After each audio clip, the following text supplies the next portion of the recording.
Welcome to Randy's Old Time Radio Shows. Today, Randy digs into his vast collection to bring you another CBS Radio Mystery Theater, where imagination comes alive, and every episode is a journey into drama, mystery, and adventure. Turn down the lights and let the theater of the mind begin. Welcome. I'm E.G. Marshall. There are 2 days in the week, said the philosopher, about which and upon which I never worry. One of these is yesterday, and the other, of course, is tomorrow. Yes, what a simple, straightforward life we could lead if all that mattered were today, and if today could stand alone, unfettered by yesterday, and unconscious of tomorrow. I want you to confess. To what, Lieutenant? Murder. I never killed anyone. You have already killed twice. Confess before you kill again. If you think I killed 2 people, then arrest me. I can't. I have no evidence. You have no right to subject me to this harassment. I am not harassing you. I'm trying to save you. I want to stop you from killing again.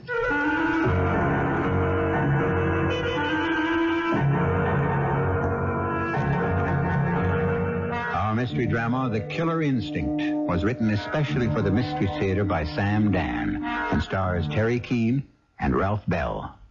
I'll be back shortly with Act One.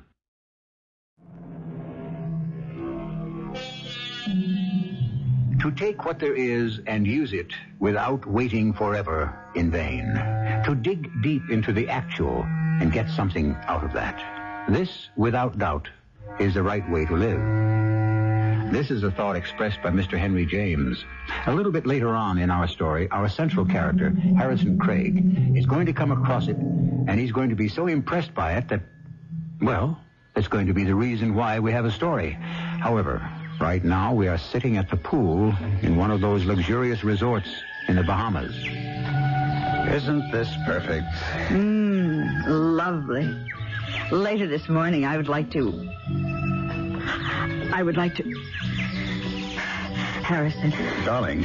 It's another of those troublesome... my pills are in the pocket of my robe. Yes, of course. Don't look so alarmed. It happens regularly enough. Here. Thank you. Something to drink? That's fine. Oh, fine. Are you all right? Is it better? Oh, yes. Now I'm better. Are you sure? See, I'm good as new. Should I call a doctor? What for? I'll tell him what happened, and he'll say you had another seizure. But we know that already, don't we? But you're all right. Of course, I'm all right. It sure looks scary. It feels scary. But the pill takes control right away, and I'm as good as new. The heart goes back to pumping away as if nothing happened. The pills, do you have enough of them? Yes, you can see the vial is full. Well, that's a relief. I don't remember renewing the prescription before we left. Lou checked me out at his office, and he gave me this vial, just to make sure. The pill... No. Better not say it. I know. It's possible that one day it just won't take effect. But why worry about it? You're wonderful, Marlena. Uh-oh. No, I mean that, darling. You're terrific. You must want something.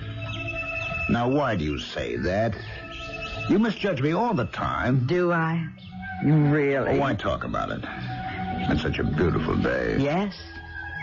Isn't it fantastic? Just lying around in the sun, doing nothing. It certainly is. But tell me something. How do you stand it? What do you mean? You're bored stiff. How can you say that? I know you so well. Darling, that's not fair. But it's true. How can you be satisfied to be alone all the way down here with no one else but me? I love to be alone with you. But a little bit of me goes a long way. I know I'm not enough for you. You know perfectly well you're the only woman in the world for me. You've been unfaithful to me in so many other ways. How many times have you abandoned me for meetings, for golf dates? Well, that was all in the way of business. Business. You know what the problem is? You read too many books. The other side to that coin. It could be that you don't read enough. When you get these ideas, these flowery notions. Why did we come down here? To enjoy a vacation. But you're not enjoying it. You're worrying about your customers, your competitors. Shall I tell you why we're here? Please, Marlena. So you can do a selling job on me. Have I said a single word about... You're just waiting for the strategic moment. Darling, the answer is no. You'll only lose every last nickel. Now, Marlena... You're not cut out for business. You're a salesman, and that's where you belong. But, Marlena, the big money is when you... The big money only comes when you have the killer instinct. What killer instinct? It means you'll stop at nothing. You're too nice a guy. I used to be a nice guy. You can't change your essential nature. You're a great salesman, but that's it. You're just not a killer. That's why you should never go into business. Wilfred Sloan is willing to sell me an interest for $50,000. You have a great job with Carruthers. Harrison, there is no way in the world you could ever convince me to let you have that money. Mr. Harrison Craig, there's a telephone call from Mr. Harrison Craig. Oh, they can never let me alone, even when I'm on vacation. Come, darling, you know you love it.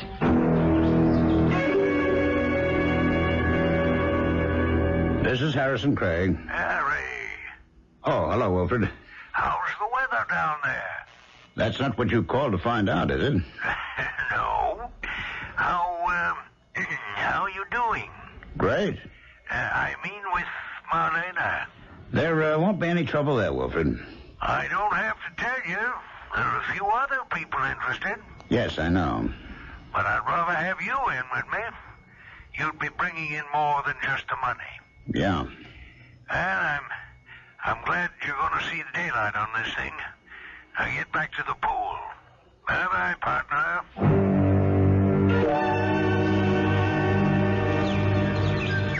That, I assume, was Wilfred Sloan, who wanted to know if you'd softened the old bag up yet. Marlena, Wilfred Sloan is a gentleman. Wilfred Sloan is also a thief. Sloan Enterprises happens to be one of the top computer service companies in the East. Then why does he want money from you? He's selling me an interest in the firm. Your sales ability should entitle you to that. Well, you'll never understand. Ah, I think I'll take a little nap. Look, Marlena, this is a chance in a million. The $50,000 you inherited from your mother. Now you can really do something with... Oh, forget it. Why don't you do a little reading, Harrison? Here, this book. It's called The Notebook of Henry James. I don't think that's my cup of tea. It happens to be the only cup of tea around.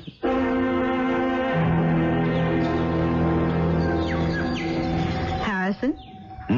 I see you're still reading Mr. James. Yeah, I was glancing through it. Why did you underline this? To take what there is and use it without waiting forever in vain? To dig deep into the actual and get something out of that? This, without doubt, is the right way to live. Well, I must have underlined it without thinking. It must have made quite an impression on you. Well, I guess it did. It's a good philosophy. It means act. Yeah, I would agree. It makes a lot of sense. Do the best with what you have. Use it. Don't wait. Dig deep.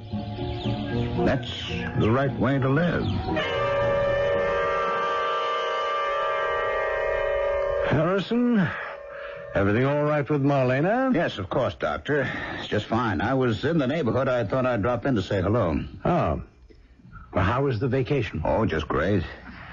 Is there anything new with Marlena? I should be asking you that question. I haven't seen her in over a month. How is she? Oh, okay. Until she gets those attacks, you know. Well, the pills should control the problem. Well, they do, but she gets one of those things on an average of every 2 weeks. Well, just make sure the pills are handy. Well, suppose she gets hit and the pills don't work. Oh, that isn't likely. But is it possible? Well, anything is possible. Harrison, do you actually mean you're going to have the money for me in 11 days? Harry? Oh, I was thinking of something else. Well, as long as we can be reasonably sure of going through with the deal, long about the end of the month. There's no problem, Wilfred. I've already given old Carruthers notice. I'll be all through there. You are serious. You know, I can see a whole new sales expansion program. That's why I want you. It'll take money. And you have to spend it to make it. Take what there is and use it. What's that, Harry? Oh, it's just a little bit of philosophy. Sounds great. To dig deep into the actual. That's the way to live.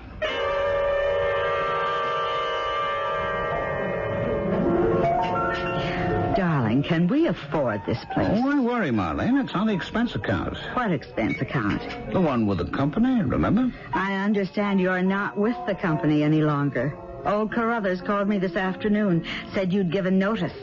Asked me if I couldn't try to drill some sense into you. I was suffocating in that place. Was it wise to quit before you had something else lined up? Well, I thought I could force the issue. What issue? Well, Wilfred Stone is pressing me. I can't put him off any longer. So I thought if I quit my job, you might change your mind about the money. It would show you I mean business. I see. Marlena, I was suffocating in that place. Were you? You should have consulted me before you quit. I knew what you would say. And I still say it. You'll have to get another job. But with your ability, you shouldn't have any trouble. Even Carruthers wants you back. Marlena. You don't have the killer instinct. It's that simple. Oh. What is it? I'm not sure. It's not another... My handbag. Yes, here it is. Here's the vial of the pills. Good. Let me... No, I can manage. It's all right. There. Oh, that should do it. Thank goodness. Those pills. What a miraculous... Harrison. What is it? I don't understand. The pressure isn't going away. But it's supposed to. Maybe you should take another one. I never had to do that before. I'm scared. Waiter. Somebody, get an ambulance quickly. Harrison, hold me. I can't seem to... I can't seem to... Darling. I'm afraid. This is the one time... The pill just didn't work.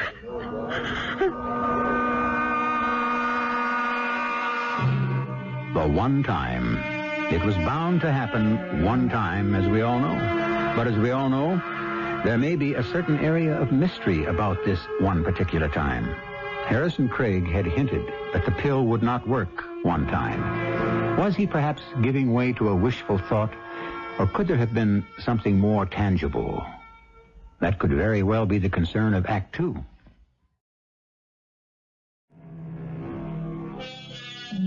These things happen. People have illnesses that could be quite serious, even fatal. But they manage to keep things under control with certain medications until that one time when suddenly nothing works anymore. We are dealing here not with the manufactured mysteries of fiction, but with the greatest of all mysteries, the human body. Lieutenant Barry? Oh, please, come in. Sit down. Thank you. My name is Bardell, Dr. Louis Bardell. I'm a cardiologist. Oh, what can I do for you, Doctor? Well, a patient of mine died of what might be called a massive heart attack. Yes? I performed a post-mortem, and that's how I know. And besides, it was something that could have been expected. Well, what is there that could involve the police? The attack could be controlled by a pill. And? Well, let me tell it this way. She was in a restaurant having dinner with her husband. She had a sudden seizure. She took the pill. I know she took the pill because people there saw it. But this time, it simply didn't work. She died. Yes, Doctor? I'm not satisfied. With what? I think her husband murdered her. That's a serious charge. He'd been after her for money, and she'd been refusing him. On her death, he came into it. He's already invested it. Doctor, none of this constitutes evidence. I'm convinced he caused her death. But how? Well, he could have tampered with the pills. You see, he'd come to my office about a week before. He made sure to ask me if the pills were 100% reliable. I say that he placed a sugar pill or some other harmless, untraceable substance into the vial she carried with her. Did you find anything of that nature in the vial? No, but he could have removed them or used another vial or almost anything. Dr. Bridell, why are you making these charges? The truth? I never liked Harrison Craig. I know he married Marlena for her money. I know in my heart he killed her. And I also know in my heart that I could never prove it. Proof is always what we need. Well, I've come here because I felt I just had to tell this to somebody. And I have. Thank you for your time and your patience, Lieutenant Barry. Wilfred, I have some things to go over with you. Well, now, couldn't it wait till after lunch? It's important, Wilfred. It won't take a minute. There's a sales promotion kit I put together. We can distribute these to... That's going to cost money. Well, of course it is. I don't know. Wilfred, when I bought into this outfit, it was with the understanding that we would go ahead with a fully realized sales plan. Well, we've had some recent reverses. We have to pull in our horse. Oh, no. This is the time to go all out. All right. We'll talk about it after lunch.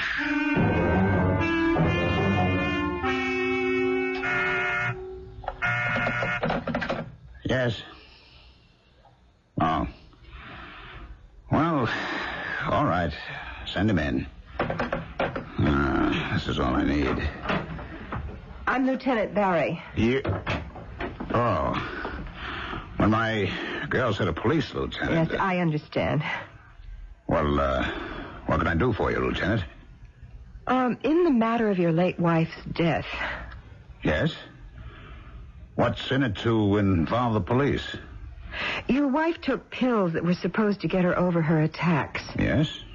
That night, are you sure she had the right pills? Positive. She only took one kind. She only had one vial. That's where she kept them. And who had access to the pills? Well, she did, naturally. I did, of course. Who else? The cleaning lady who comes in 3 or 4 times a week. The pharmacist who fills the prescription. Is there some sort of, suspicion of criminal activity? Just routine, Mr. Craig. I can't imagine what that means.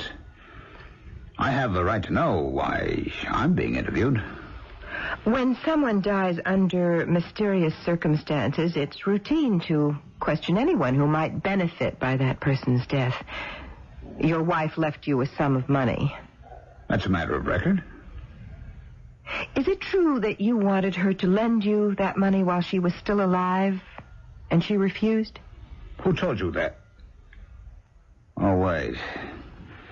There's only one person who would know that. Dr. Bardell. All right, let me tell you something about Lou Bardell. He doesn't like me. He doesn't? He hates me. Why? Because he thought he was going to marry Marlena before I came along and cut him out. I bet he didn't tell you that, did he? So he's trying to build a case against me, is he? Well, he doesn't have any proof, because there isn't any proof. I'm innocent. And good day to you, Detective Lieutenant Barry. Hello? Hey, you can't just barge in here. Suppose I had a patient. What right did you have to go to the cops? Because I know you killed her.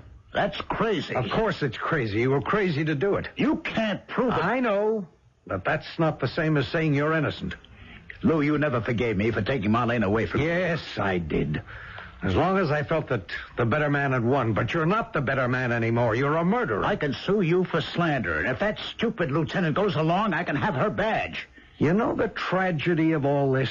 You killed Marlena for nothing. I've heard enough of this, and I've warned you. You might as well listen to a little more. We talked a lot over the last year, Marlena and I, and she told me about that phony offer you got from Wilfred Sloan. Well, what did Marlena ever know about business? Nothing. But she knew people. And she spotted Sloan. He took you for that $50,000. What would you know about it? I've made it my business to find out, just to prove something to you. I made some discreet inquiries. Wilfred Sloan is going to declare bankruptcy. Well, I don't believe that. His company is a hollow shell. He's drained it dry. That's a lie. I have a patient who's an attorney for some of your creditors. What? Say, you better sit down. It's a good thing you're in a doctor's office. You could very well have a... Hey, where are you going? Wilfred? Hello, Harry. You caught me just as I was leaving. You're not going anywhere. What's this about bankruptcy? Whatever gave you that idea? What happens to me? I'm out in the cold, broke. You looted the assets, even my $50,000. Oh, now I'll see that everybody gets paid, every penny. When? How? You're not going bankrupt. You can't stop me. We're going to stay in business. We can't. We can. I figured it out. We can get the Clovis account. Well, that's impossible. It belongs to Carruthers. Jim has it all sewed up. I can unstitch it. Don't forget, I'm the best salesman in the world. You'll never do it. I have to go bankrupt. I won't let you. I don't care what you do. You can't stop me.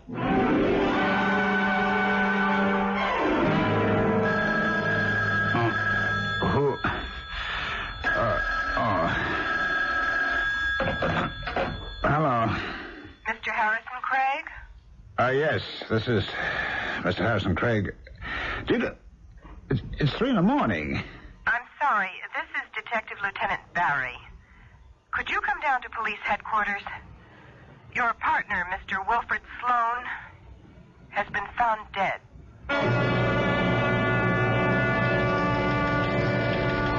Offhand, Mr. Craig, it appears to be suicide. He was found inside his car, in his garage. The doors were closed. The motor was running. Oh. Why should he commit suicide? Business was pretty bad. Well, it was worse than that. He was about to declare bankruptcy. Yes, that's right. And you didn't want him to do that, did you? You had just invested rather heavily in the business. What are you implying, Lieutenant? You had a fight with him earlier in the day. People in the office overheard you. You said you wouldn't let him go bankrupt. That was an empty threat. How could I stop him?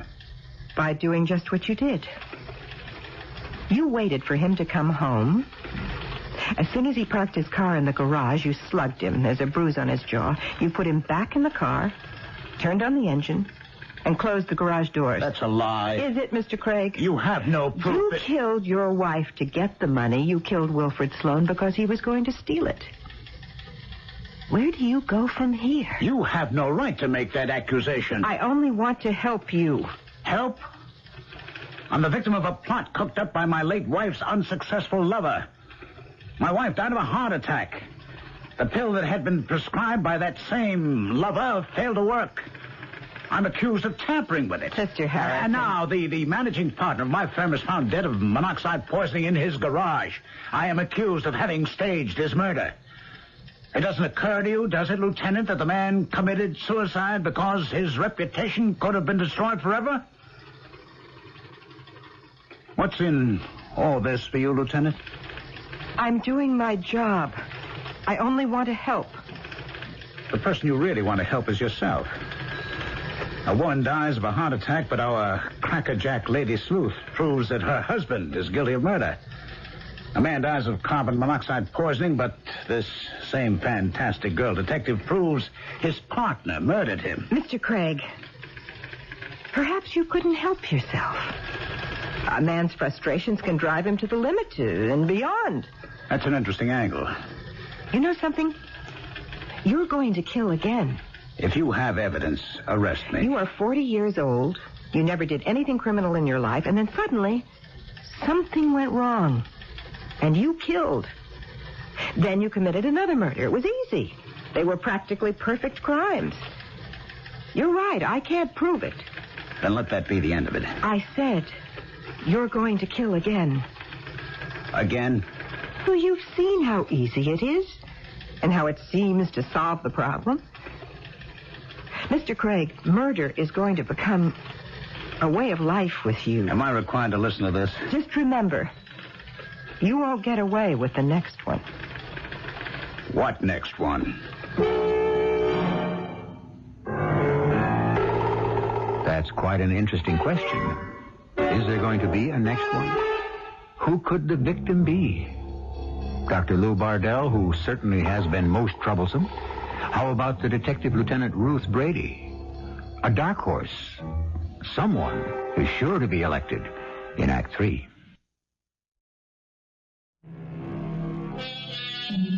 We do seem to have an interesting situation going. Has Harrison Craig been responsible for the deaths of his wife and his business partner?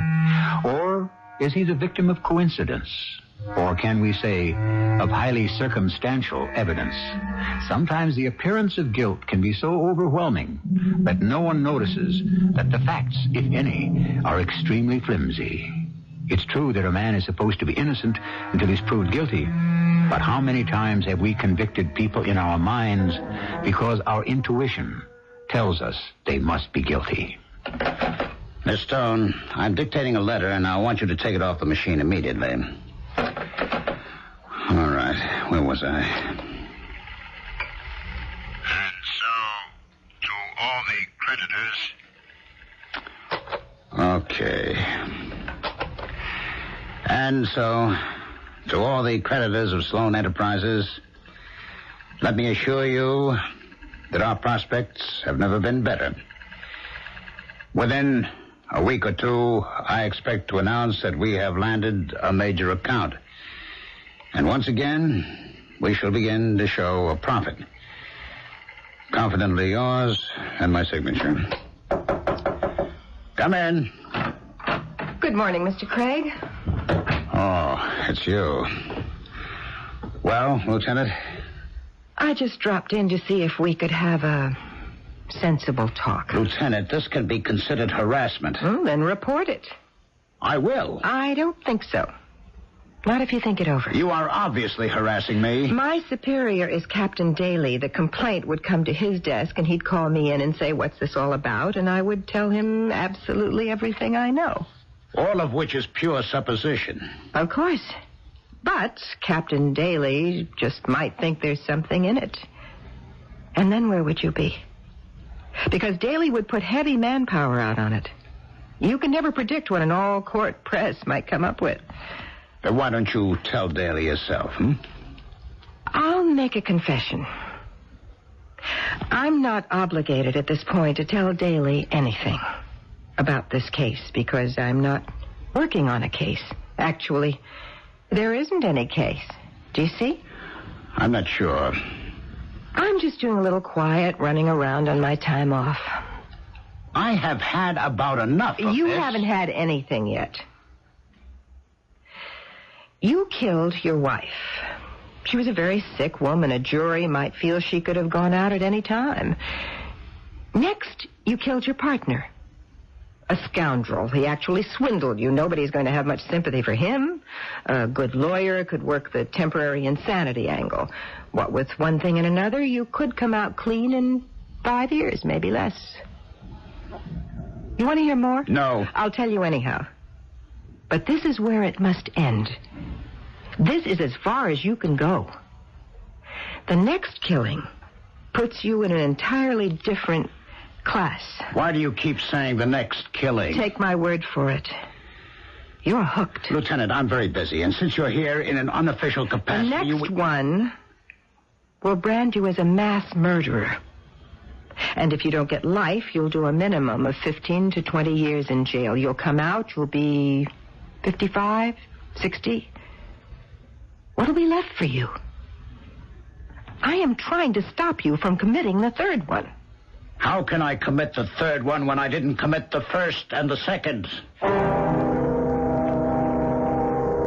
Mrs. Clovis, why do you need a computer service company to begin with? Efficiency, right? If you reconsider every point I've listed in this presentation, you can see that we offer more efficiency economically and effectively than any one of our competitors. You've made a very compelling presentation, Harrison. Well, it states the facts, Sarah. It seems a little odd, somehow, to have you selling against Jim Carruthers after all these years. A man must move on, you know. He gave you your very first break in this business. Sentiment, I'm afraid, pays very few bills. That's true. Mr. Carruthers helped me with...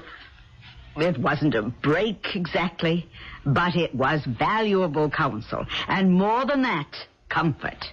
I didn't have an easy time of it, Harrison. Sarah, you are one of the most inspiring success stories in our country. There were very few women engineers when I was young. I was the only girl in my class. I was considered something of a freak. But Jim Carruthers recommended me for a job at National Automated Machinery. And today, National Automated is the Sarah Clovis Company. It's certainly a fantastic accomplishment. Harrison, I know you're in a position to do a better all-around job for us. But as long as Jim Carruthers is alive, he has the account. Sarah, that isn't the kind of thinking that got you to the top. True. But now that I've arrived there, I can allow myself to think differently. But you can't afford to run a business on sentiment. I agree. But if you don't do something you can't afford every once in a while, you really can't consider yourself a human being.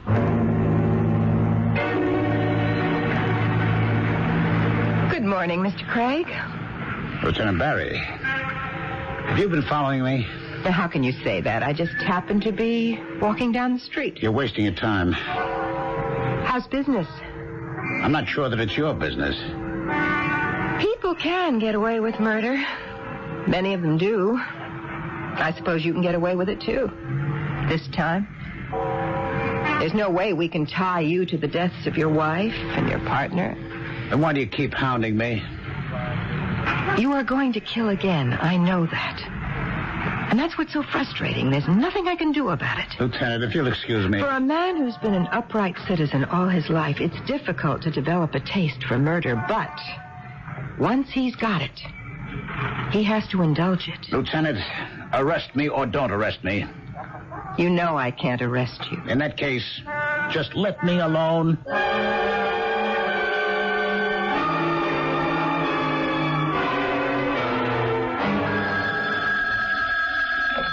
Hello? Hello, Harrison. Oh, Mrs. Clovis. I suppose you've heard the news. Yes, it was on the radio. Isn't it just awful? I don't know what to say. We have a friend at police headquarters, and they say they have no leads at all. He was just shot down by some thug who took his wallet. Oh, poor Jim. Poor Jim. Our streets have become a jungle. Well, what's the use? And yet, life must go on. Now, we're having some very serious software problems. I know you can help us. I can only say, what a way to get an account. Yes. I recall I did say, as long as Jim Carruthers is alive. I'll drop by this morning.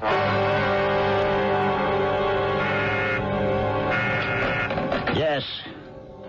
Oh, no. Well, tell him I'm busy. I'm in a meeting. I went to China. I don't want to see him. Harrison. Look, you can't barge into my office, Why Lou. not? You barged into mine. You may have gone too far. What are you talking about? You killed Jim Carruthers. Get out of here. You killed Jim Carruthers. Get out before I throw you out. You'll hear me out. I happen to know you were working for Jim before you killed Marlena. Carruthers was a very close friend of Sarah Clovis. She was your biggest account when you worked for Carruthers. You thought you could take her account with you when you joined Wilfred Sloan, but you couldn't. How do I know all these things? Marlena told me. And so I killed Jim to get the account, eh? That was the only way. You needed the account in order to survive. And where's the proof? Proof? Well, that'll come in time. Now, question. Is Lieutenant Barry, homicide, aware of the motive you might have? Will she be able to connect you with the murder as an interested party? One who stands to profit tremendously? I don't think so. Not yet. And so I shall tell her. But not yet. Because once she knows this, she'll be bound to inform her superiors. And you're out of your mind, you know that? I shall present a chain of events that's too strong to dismiss as mere coincidence. The police will break you down. Will you get out of here? But first, I'll break you down myself. You can wonder how long I'll wait before I go to Lieutenant Barry. Wait a minute. You killed Marlena. Me? Come on now. Lieutenant Barry asked me who had access to those pills. I told her. But I left out one name. Yours. I merely prescribed them. But the last time I asked her if she had enough, she said, I told Lou I was running low. And he said, here, take these. I don't remember that at all. You gave her a vial that had one different pill from those she was taking. Sooner or later, she'd have to take that one and she'd be dead. And why would I do that? Revenge. You'd kill her for having chosen me. And then you could work up a chain of circumstantial evidence to implicate me.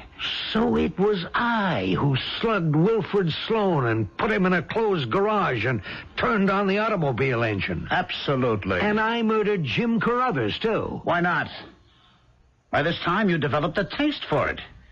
And you were nailing my coffin shut. It won't work. Why not? The chain of evidence could just as easily point to you. My lawyer could spin the same fantasy about you as the district attorney could weave about me. At this point, 2 more murders are necessary. 2 more? Killing gets out of hand. The only police officer who has insight into the situation is Lieutenant Barry. She's freelancing. Once she's out of the way, there's no reason for the police to make any connection at all. I find this fascinating. And the other murder? To tie it up. To close the book. You would have to kill me. Oh, you've got that wrong, my friend. You'd have to kill me.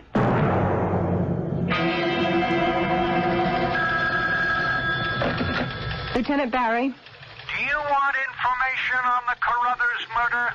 Who's calling, please? That doesn't matter. Russ, see if you can trace this. What can you tell me? You know where the observation point is? Near exit 18 on the freeway? Yes. I'll meet you there. Well, why there? I don't want to be seen. I don't want to be known. 11 o'clock tonight.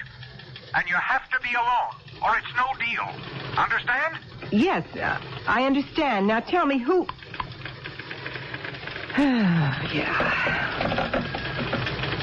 Russ, didn't get anything, did you? I couldn't hold him on the line long enough.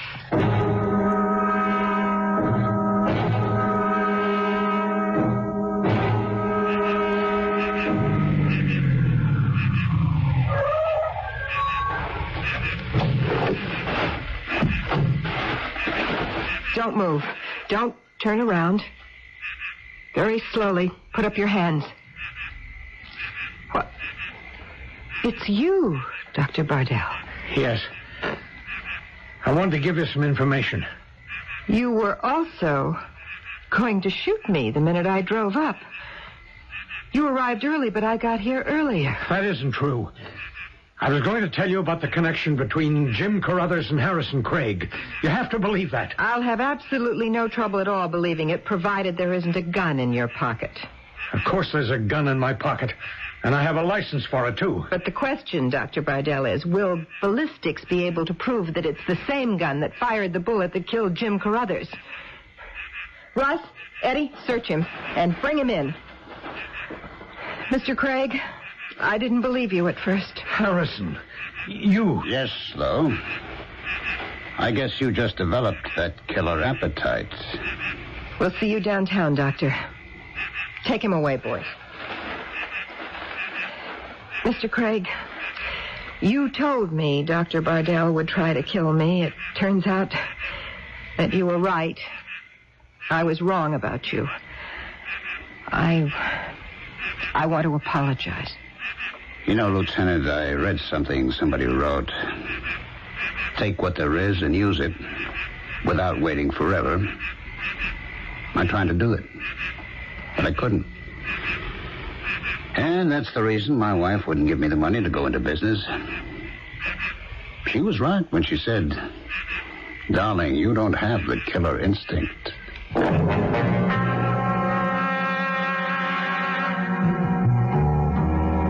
About which so much has been written. And what is it exactly, this killer instinct? Does one have to be born with it? Is there a way to acquire it? Or do you have to be a killer to succeed in this life? I suppose that would all depend on how you define success. Once a discussion gets on such a philosophical track, the journey can go on endlessly. But you'll only have to wait a few minutes till I return.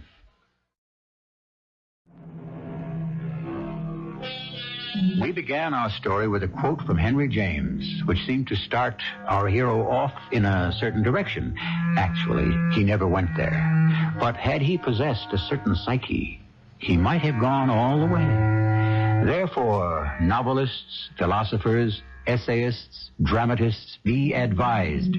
The profound words of advice that you give to the world in such profusion are actually read by people who understand them, or misunderstand them, and may be driven to courses of action you never even dreamed of. Our cast included Ralph Bell, Terry Keane, Martha Greenhouse, and Court Benson.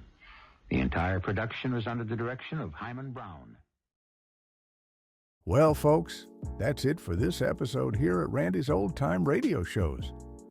Before we wrap up, it's worth noting that Randy dedicates countless hours to restoring and editing every single show before it's uploaded for your listening pleasure. Our goal is to preserve these old-time radio treasures and make them sound as clear and warm as the day they were first broadcast. If you'd like to support his hard work and help keep these classic shows coming, any donation, big or small, is sincerely appreciated. You'll find donation links in the description below. Or if a QR code appears on your screen, simply point your phone's camera at it and follow the prompts. Randy sincerely thanks you in advance for helping keep these shows alive. Thanks for joining us, friends. Until next time, keep the memories warm and the stories close.